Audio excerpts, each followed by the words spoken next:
Nós estamos vivendo na FAB algo muito importante, queridos, que são dias que o Senhor está nos levando para nível maior de consagração, amém? Níveis maiores de busca de Deus. Nós temos aprendido de Deus que nós não podemos ser religiosos, mas nós temos que ser homens e mulheres de Deus, cheios da presença de Deus, onde quer que nós estejamos, amém? Nós não fomos chamados para vir uma vez no domingo e cantar e orar, mas nós somos chamados para expressar o bom perfume do nosso Senhor todos os dias, amém? Esse é o nosso chamado. Então abre sua Bíblia lá comigo em Juízes, no capítulo 6, e hoje eu gostaria de compartilhar com vocês a palavra sobre vencendo o medo. Queridos, é muito importante nós entendermos isso e aprender. A palavra de Deus nos ensina muito, e nós temos que aprender a extrair da Bíblia aquilo que Deus tem para nós hoje. Muitas vezes nós não fazemos essa conexão. Muitas vezes nós lemos a palavra de Deus como um livro histórico, ou lemos a palavra de Deus como um livro até espiritual, mas às vezes nós não conseguimos extrair o que Deus tem para mim hoje, o que Deus tem para a minha vida hoje, amém? E a palavra de Deus é importante que você aprenda a ouvir de Deus e extrair aquilo que Deus tem para você hoje na sua vida, amém? Isso é que é importante, queridos. Nós não devemos estar aqui uma vez por semana ou mais nos grupos familiares e nas atividades da igreja para ouvir do homem. Ouvir do homem a gente ouve, né? Às vezes na internet, a gente vê um conselho de um lado, do outro, liga para um amigo. Mas no momento que nós estamos aqui, além de nós termos amigos também, né? Que na igreja a gente vai formando amigos, né? Nós vamos se tornando uma família. Mas além de tudo isso, nós estamos aqui para aprender de Deus aquilo que Deus tem para mim e para você hoje, amém? Então é importante você prestar bastante atenção na palavra do Senhor, naquilo que Deus tem para nós. Algo muito importante que nós aprendemos aqui no livro dos Juízes, que é algo também tem a ver com o que nós falamos aqui das crianças, é que é importante, queridos, que em Juízes nós percebemos que a fé, ela não é transmitida automaticamente para os nossos filhos. Nós percebemos que Juízes é uma prova clara que Deus deixou aqui, que o povo de Deus, às vezes eles iam desviando o seu caminho, ao ponto que os seus filhos, às vezes estavam longe do Senhor. Nós percebemos aqui no livro de Juízes que Josué, quando Moisés, chegou na terra de Canaã, Deus levantou Josué. A Bíblia fala que Josué serviu a Deus com muita fidelidade, mas a terceira geração depois de Josué, a terceira geração já estava queimando crianças em holocausto, lá em Canaã. Terceira geração, queridos, os netos, né? Então os netos de Josué, da descendência de Josué ali, terceira geração, já estava misturado com os costumes da terra, ao ponto que o povo de Israel, que era um povo de Deus, algumas pessoas estavam até oferecendo crianças em sacrifício ao Deus da terra, que tinha lá. Olha só o tanto que isso é importante.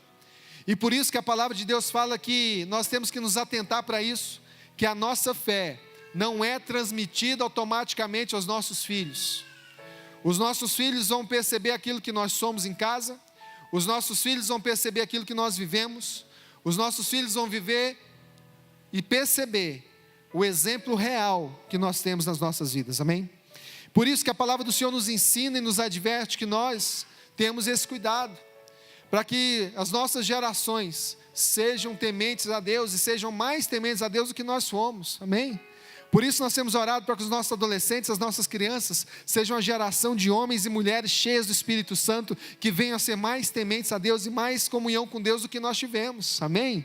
Essa é a nossa oração, esse é o nosso desejo. E por isso que é importante nós investirmos nas nossas crianças.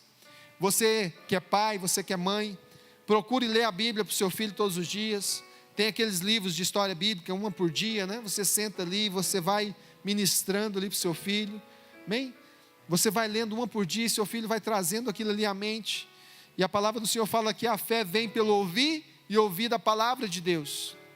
E à medida que você vai ouvindo a palavra, o seu filho vai ouvindo a palavra, você vai ver a transformação que vai acontecer na sua família, amém? E aqui, queridos, é importante nós entendermos isso. E hoje nós vamos falar sobre dignidade.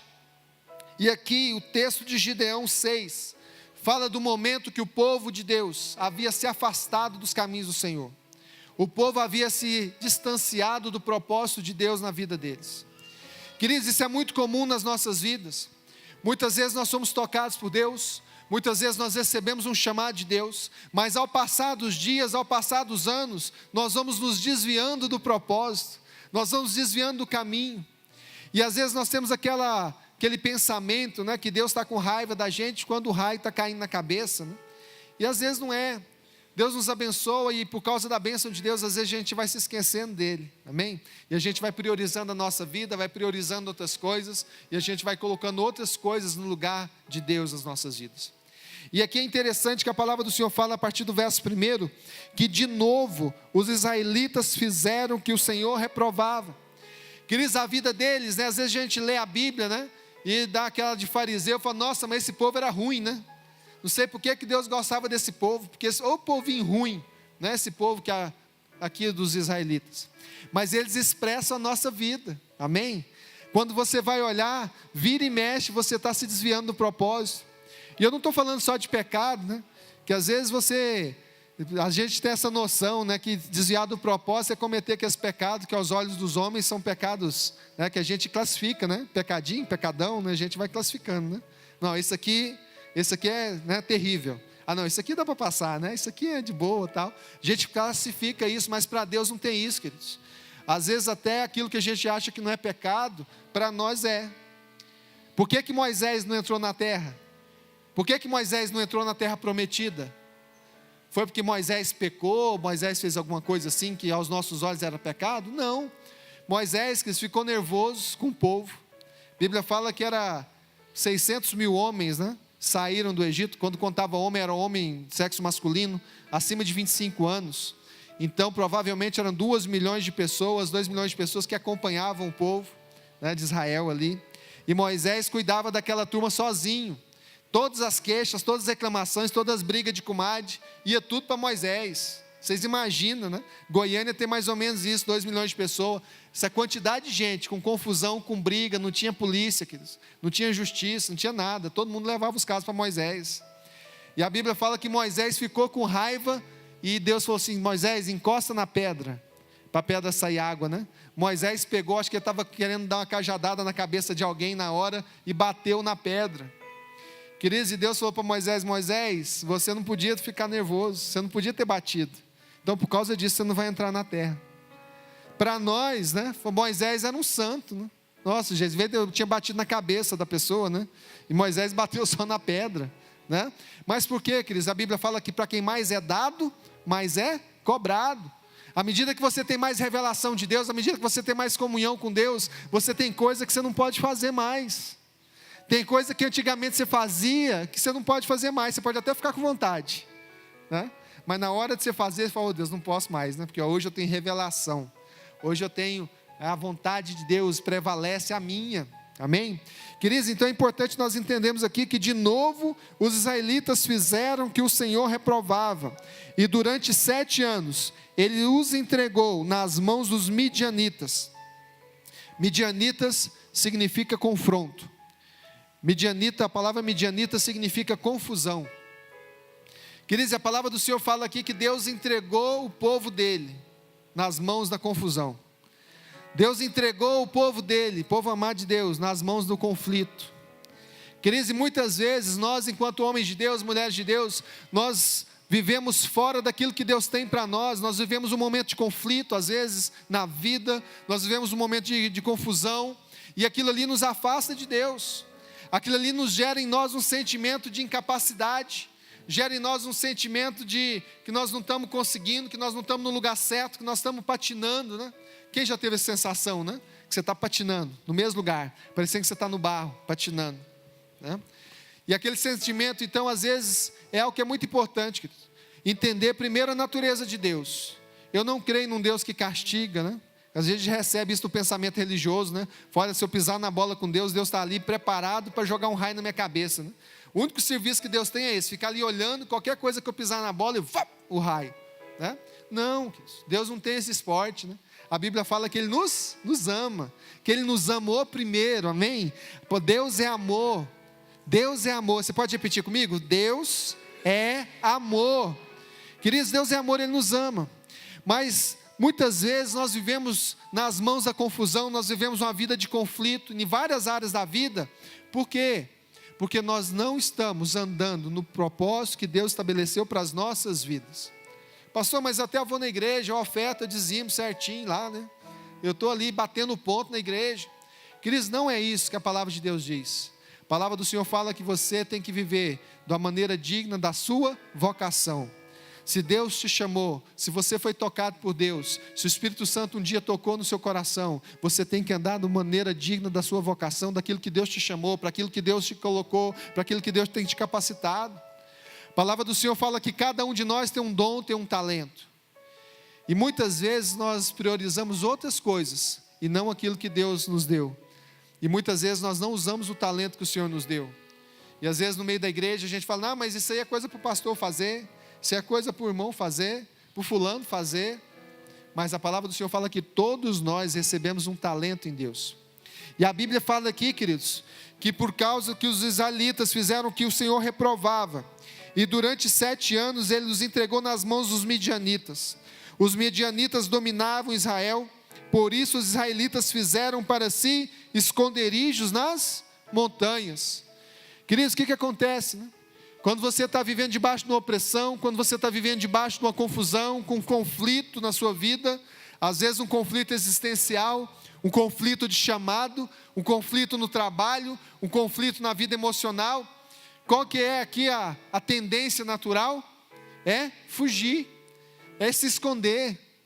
E aqui a Bíblia fala que os israelitas fizeram esconderijos para eles nas montanhas, e eles estavam escondidos, eles trabalhavam à noite, eles malhavam trigo no lugar que pisava as uvas, porque na época de trigo, né, eles ficavam com medo dos midianitas virem e tomar ali a plantação. E a Bíblia fala que foi nesse momento de conflito, foi nesse momento de jugo, foi nesse momento de confusão, que Deus usou aqui Gideão, que Deus chamou Gideão que estava escondido. A Bíblia fala que Gideão estava de noite malhando trigo no lagar, que era o lugar que pisava as uvas, o lugar que fazia o vinho.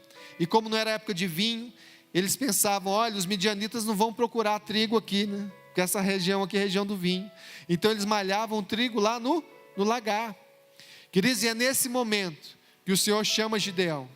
E é nesse momento que o Senhor chama Gideão, fala, Gideão, homem valente.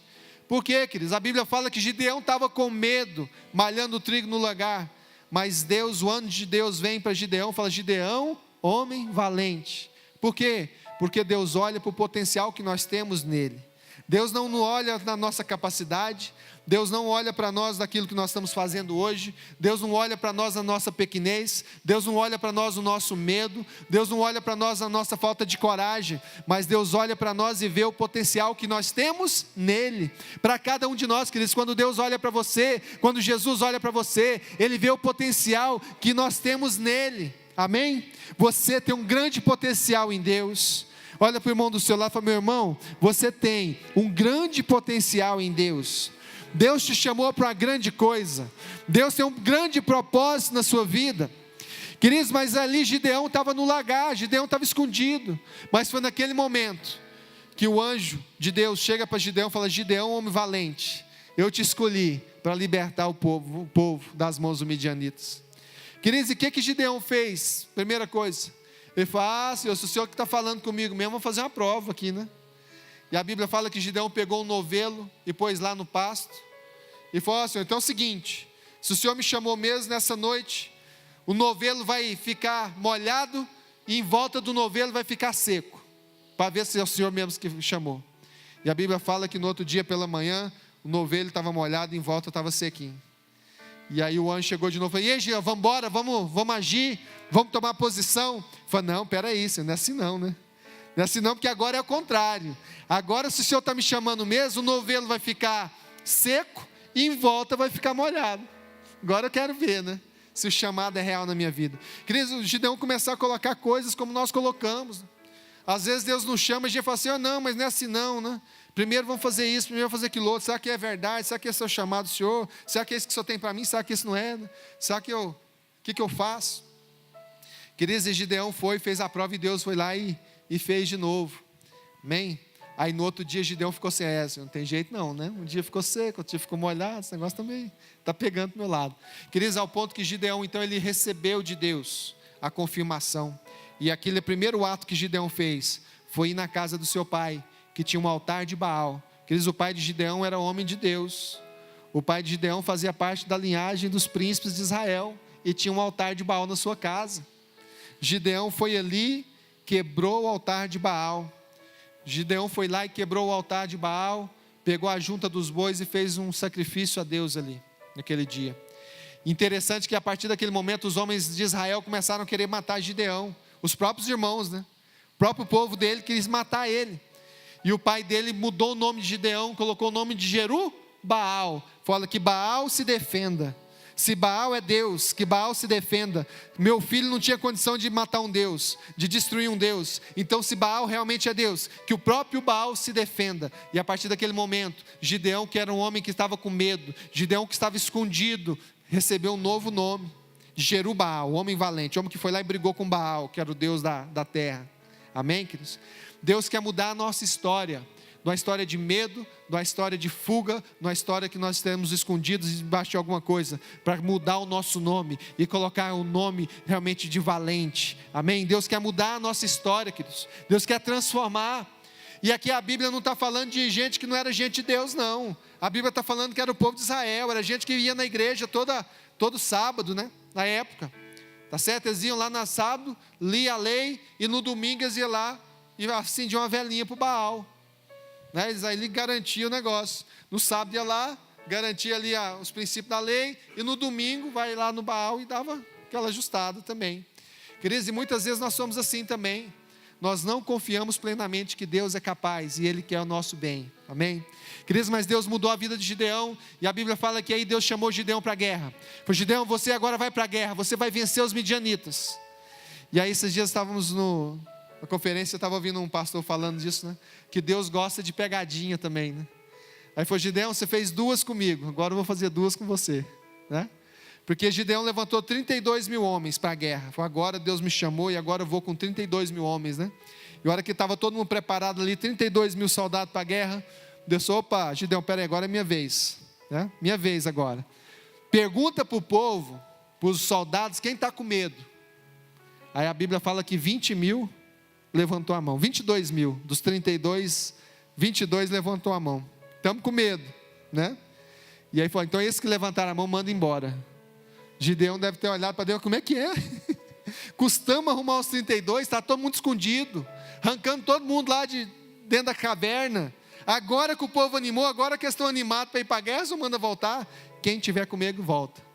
Queridos, aí ficou 10 mil ainda. E já falou: tá bom, mas não foi 22 embora, mas 10 ainda dá para dar uns gritos aqui, né? Dá para ir sozinho, né? Amém, queridos? Mas é isso, Gideão estava lá, então com 10 mil ainda. E aí Deus manda todo mundo descer para o rio, e quem toma água lá, quem soltar a espada, e quem agachar para tomar água, manda embora também. Só aqueles que lamberem a água como cães, né? De olho, na colina, esses aí tem que ficar. Queridos, a Bíblia fala que dos 10 mil, só 300 que não largaram a espada e tomaram água, lambendo a água para ficar preparado, né? Ali. E com esses 300, queridos, que Deus chamou, e eles foram lá e venceram os midianitas, um grande exército, amém? E é isso que Deus tem para a nossa vida. Às vezes nós temos pouco recurso, às vezes nós temos pouca condição de lutar, às vezes nós nos vemos pequenos diante da dificuldade que nós estamos enfrentando, mas é com a nossa pequenez, é com a nossa estrutura, é com a nosso próprio tamanho, é com aquilo que Deus tem colocado nas nossas mãos, que Ele vai nos dar a vitória, amém? Em nome de Jesus. Essa é a palavra de Deus. Deus vai restaurar a nossa dignidade, queridos. Deus vai tirar o medo de nós, e nós vamos enfrentar os nossos gigantes, nós vamos enfrentar os nossos desafios, quer seja ele espiritual, quer seja ele natural, quer seja ele uma enfermidade, quer seja ele uma questão financeira, quer seja uma questão emocional. Deus vai nos levantar nesses dias para enfrentar os nossos desafios, não por mágica, não por outra coisa qualquer, não por religião, mas por saber o Deus que nós servimos, amém? O Deus que nos ama e o Deus que quer realmente nos levar a lugares mais profundos dele, em nome de Jesus. Vamos colocar de pé. Queria que você ficasse de pé agora, que você abraçasse, procurasse alguém que você ama aqui dentro do salão.